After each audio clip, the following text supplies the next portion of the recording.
Now, a heartwarming video of President Cyril Ramaphosa of South Africa and the Prime Minister of Ethiopia, Prime Minister Abiy Ahmed Ali, their greetings when they met during the 17th BRICS summit in Rio de Janeiro in Brazil has went viral, and that has actually captured hearts of people across social media, receiving a number of reactions and comments. Now, this is, of course, a formal setting, a global stage where they have displayed their love, and a heartwarming video. I'm going to share that in a minute. But what I'm going to tell you, beyond this heartwarming video, there is a deep connection and brotherhood between these two leaders that is unshakable, and there is, beyond the bromance of Prime Minister Abiy Ahmed Ali and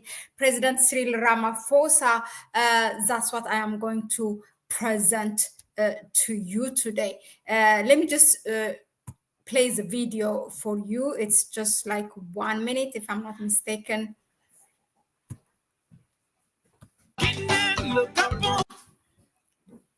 Yeah, so this is a video they made during the BRICS summit that just ended in Brazil.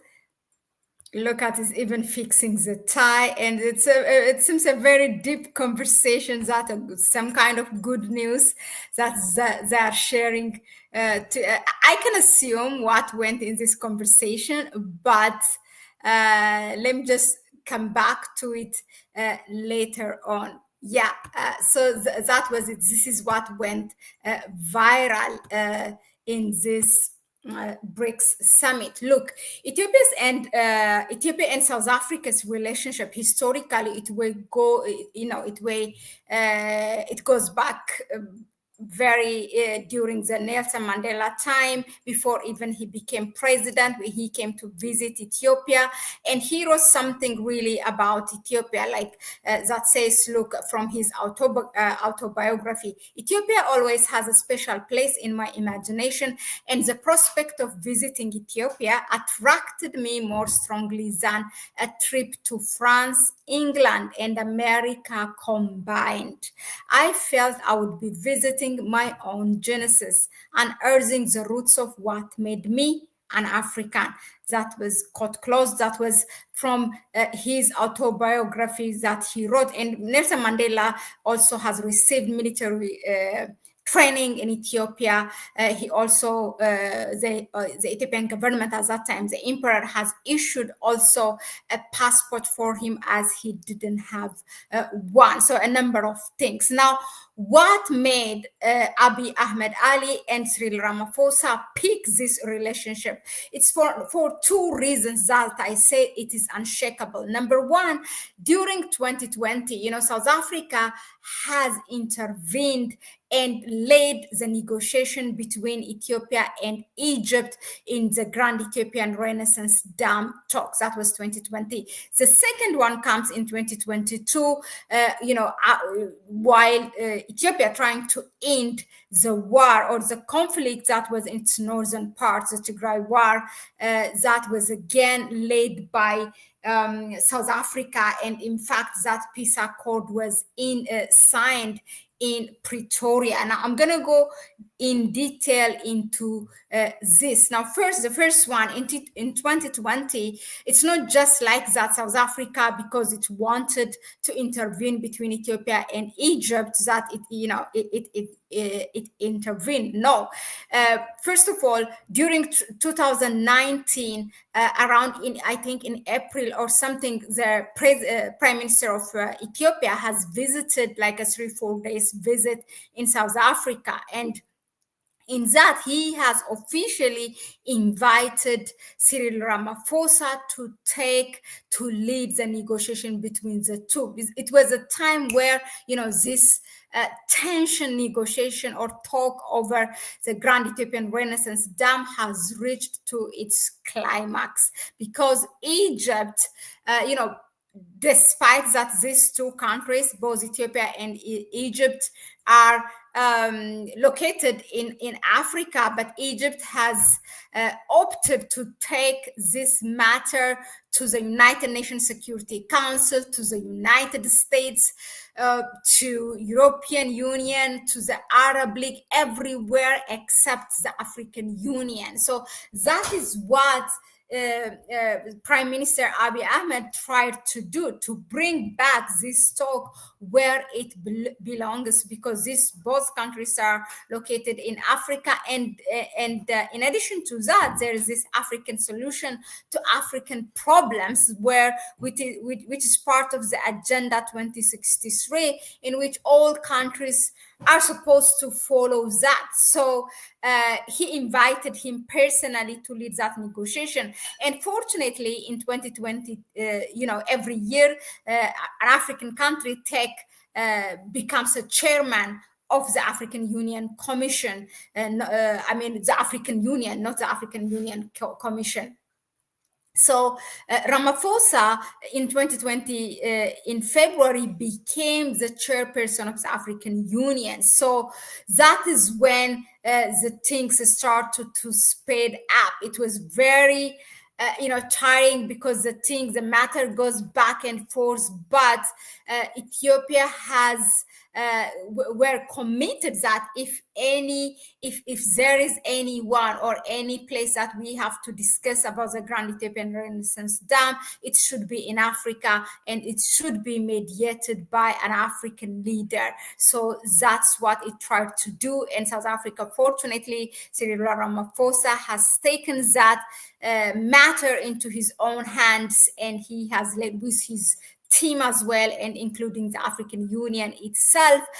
They have negotiated all the way through until his chairmanship was ended. And of course, following that, also, I think, was it Tshisekedi, or I don't remember, also that president has followed the same, because once it was in the African Union, actually the others also have followed the same thing. Now, the thing is that the second one was the second event that also brought these two leaders close, was the conflict in the northern part of the country. That was like for 2 years, from 2020 until 2020 in November until 2022 November, exactly 2 years. And finally, this peace was signed in South Africa again.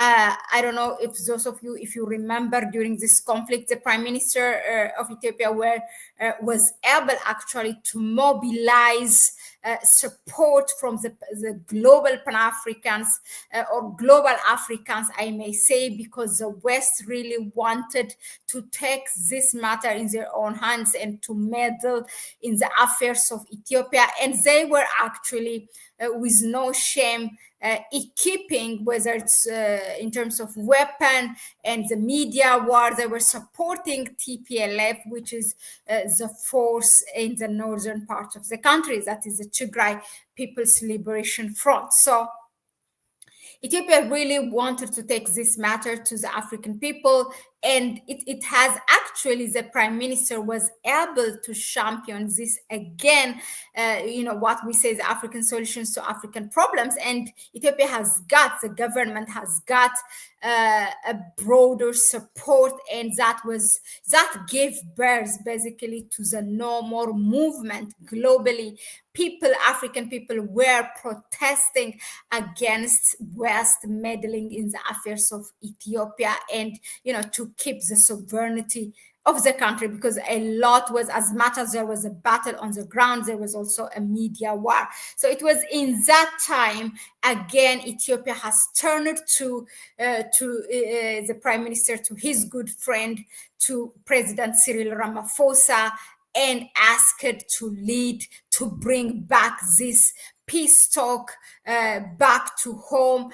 And this, again, South Africa has taken this matter in their own hands. And I was looking for this video where at that time, the foreign minister of South Africa was this Iron lady called Madame Dr. actually Naledi Pandor.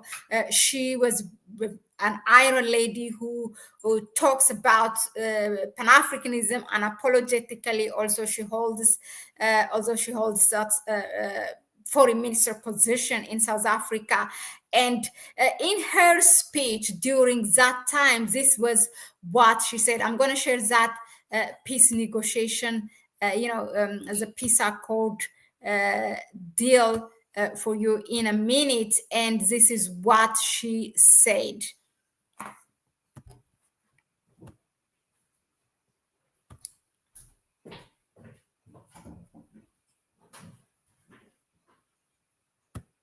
Let me see if this confirms the correctness of our own country's principled.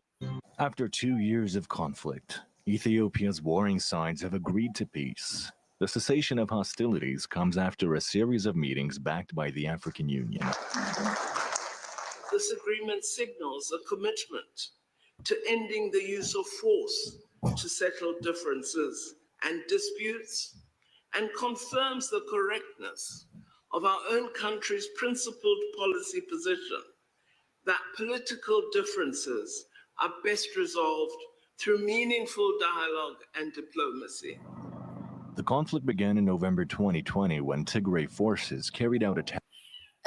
So it was not only that, actually, in her speech, she said that, the President Cyril Ramaphosa called her to his office and told her that this peace deal, we really have to be able to achieve it, and this is close to heart matter. And you can see that the President Cyril Ramaphosa has given the matter a weight, and he really wanted for South Africa to be successful in leading this peace negotiation and finally to bring it to an end. So their friendship, what I wanted to say, of course, at the end of the day, is that their bromance, these two leaders, bromance or their friendship, whatever you can call it, is unshakable. There's beyond that, heartwarming video between the two that stems from what South Africa really has done, stepping up or stepping in when Ethiopia needed a help, bringing the matter back to Africa. That means the talk on the Grand Ethiopian Renaissance Dam, which is really a crucial thing for Ethiopia, and also to lead the peace negotiation between Ethiopia and the northern part of the country, the Tigray forces. So this is where it stems from, the bromance that you see between the two leaders, Prime Minister Abiy Ahmed Ali and President Cyril Ramaphosa. Let us know in the comment section, what do you think of this bromance? Would you like to see it in more African, leaders? What does it say? I mean, the display of this kind of friendship, or it says, of course, a lot diplomatically and politically for these two countries, but also economically. Countries and people from the two countries can benefit a lot when there is such a close friendship or brotherhood between between two African leaders. So yeah, share your views on this. Thanks again for tuning in, and I will see you on the next one. Bye bye.